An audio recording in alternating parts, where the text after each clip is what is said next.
Постои приближување на позициите на заедничкиот интердисциплинарен комитет на експерти меѓу нашата земја и Грција во делот на стратегијата за надминување на разликите околу учебниците. Ова е заклучокот кој произлезе од последната средба на работните групи која се одржа на 22 и 23 овој месец, информираше денеска амбасадорот и ко-председател на македонскиот дел на комитетот Виктор Габер. На брифингот со новинарите од комитетот појаснуваат дека содржината на учебниците во двете земји ќе се прави според стандардите на Советот на Европската Унија и ЮНЕСКО, а досега разгледувани биле учебниците по историја и географија за основно училиште, а исто така се разгледували учебниците за етика и социологија. Целта е, како што појаснуваат од комитетот, да се испеглаат деловите во учебниците кои содржат иредентизам и за двете страни.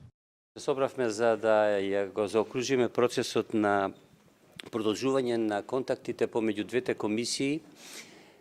од интердисциплинарната експертска група која што треба да постапи врз основа на Преспанскиот договор, односно членот 8 став 5, а тоа е ускладување на учебниците по историја, археологија и уопште образовниот систем во врска со едукацијата на новите генерации во една пријателска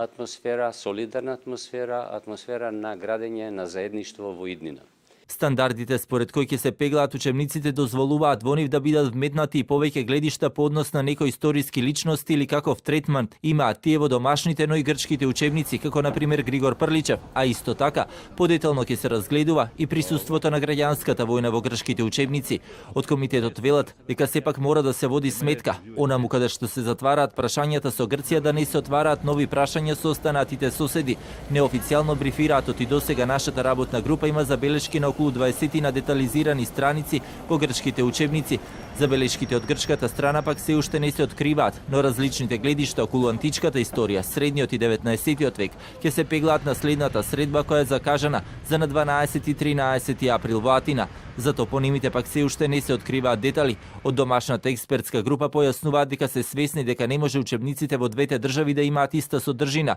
но велат нема да има ниту исфрлање на темите, само корекција на местата во кои експертските групи оценуваат дека постои редентизам.